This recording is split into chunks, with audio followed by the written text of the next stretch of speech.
Desoriente.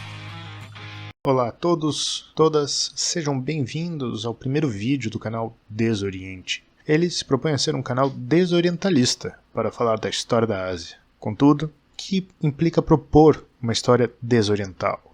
Bem, durante muito tempo, a história da Ásia esteve marcada, na Europa e nos Estados Unidos, como uma história do Oriente, também conhecido como Orientalismo.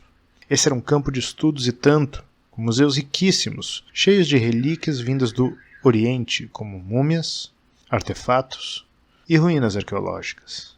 Isso tudo ajudou a construir uma imagem do que é o Oriente. Mas quem definia essa imagem?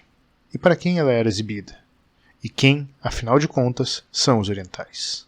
Essas perguntas foram feitas pelo crítico literário palestino Eduard Said em seu livro Orientalismo, de 1978. Segundo ele, o Oriente acabou sendo criado, historicamente, como um discurso em prol do Ocidente. Nessa dicotomia, enquanto um carregaria o germe da modernidade e da transformação, no caso o Ocidente, o outro estaria embrenhado na tradição e na irracionalidade, no caso o Oriente. Vejam o que Said diz. Todo aquele que escreve sobre o Oriente, e isso vale até para Homero, presume algum antecedente oriental, algum conhecimento prévio do Oriente, ao qual ele se refere e no qual ele se baseia. Além disso, cada trabalho sobre o Oriente se filia a outros trabalhos, audiências, instituições e ao próprio Oriente.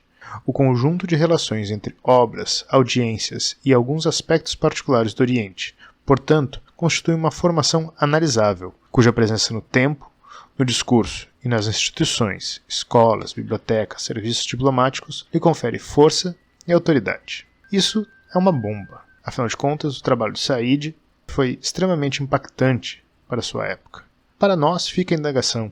Quanto do que sabemos sobre a história de países e culturas asiáticas não são dotadas, então, de orientalismo? Dessa perspectiva que objetifica sujeitos e culturas complexas, transformando elas em caricatura.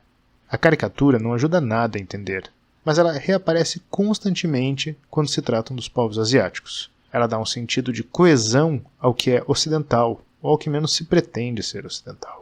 Em meio à pandemia do coronavírus, por exemplo, se difundiu a ideia de que o problema é que chineses comem morcegos e que isso teria sido o fator que disseminou o vírus globalmente. Contudo, antropólogos como Marshall Sahlins já disseram que é uma grande ilusão do pensamento burguês contemporâneo acreditar na superioridade dos seus hábitos de comensalidade. Por conta disso, Sahlins criou uma espécie de diagrama de animais mais ou menos comestíveis na sociedade burguesa ocidental. De um lado, temos a nossa típica sociedade ocidental burguesa, onde os cães são considerados um tabu, mas não vemos problema em comer carne de vaca. Inclusive, é a mais consumida na nossa sociedade. Porém, numa tradicional sociedade indiana hindu, a vaca é um animal sagrado e, portanto, considerado tabu. Não pode ser comida. E a partir daí, outros animais readequam nesse sistema, de tal forma que cada cultura cria sua hierarquia. Em outros casos, claro, a tabela sempre vai mudar, e aqueles que antes eram altamente comestíveis se tornam tabus. E, por sua vez, os nossos tabus podem se tornar comestíveis. Essas diferentes hierarquias de valores que criamos sobre os animais domésticos é algo que nos permite relativizar a nossa própria cultura. E isso é exatamente o que os orientalistas não desejam. Afinal, se ao olhar uma cultura diferente, você não conseguir colocar ela em posições de superioridade ou inferioridade, como você vai fazer para legitimar as relações de poder que existem entre os países? Para Said, haveria uma relação de mútua dependência entre o orientalismo e o imperialismo europeu do século XIX. Quanto mais os intelectuais europeus tratavam o Oriente como objeto de estudos, mais seu conhecimento era apropriado pelos grandes impérios.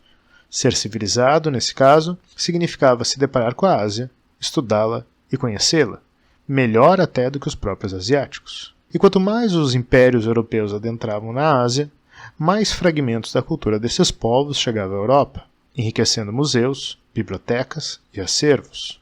Um exemplo disso é a história da Pedra de Rosetta. Essa estela ficou famosa no século XIX por permitir que arqueólogos ingleses, franceses e tantos outros decifrassem os hieróglifos do Antigo Egito, e hoje se encontra no Museu Britânico em Londres. Mas como que uma pedra, fundamental para entender a história do Egito Antigo, foi parar na Inglaterra? Para explicar isso, temos que voltar para o ano de 1799.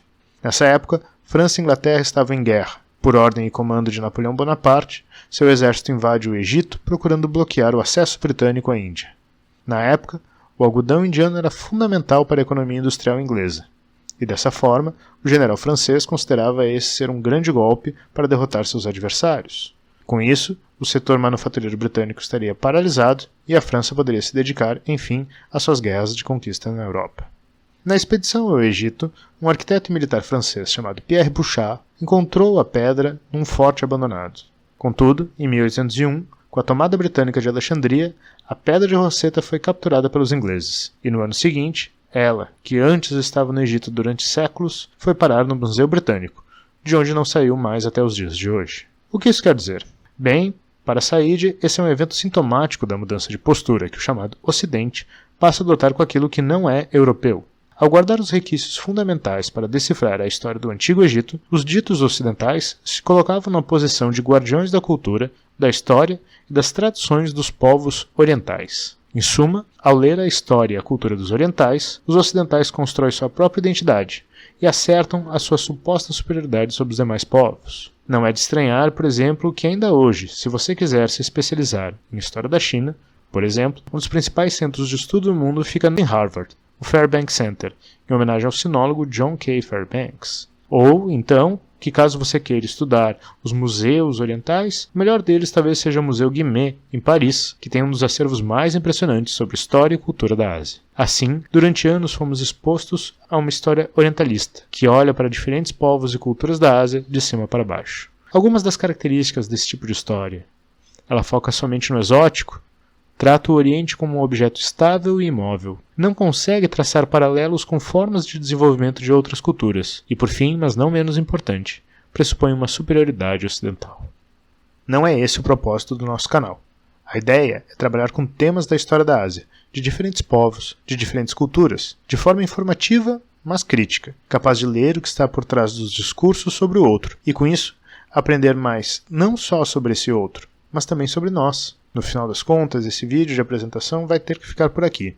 Em breve, produziremos cada vez mais conteúdo para que possamos divulgar uma história desorientalizante. E se você gostou, deixe seu like, inscreva-se no canal, comente abaixo dando sugestões para assuntos e temas referentes à história da Ásia que você queira ver sendo discutidos aqui. Até mais!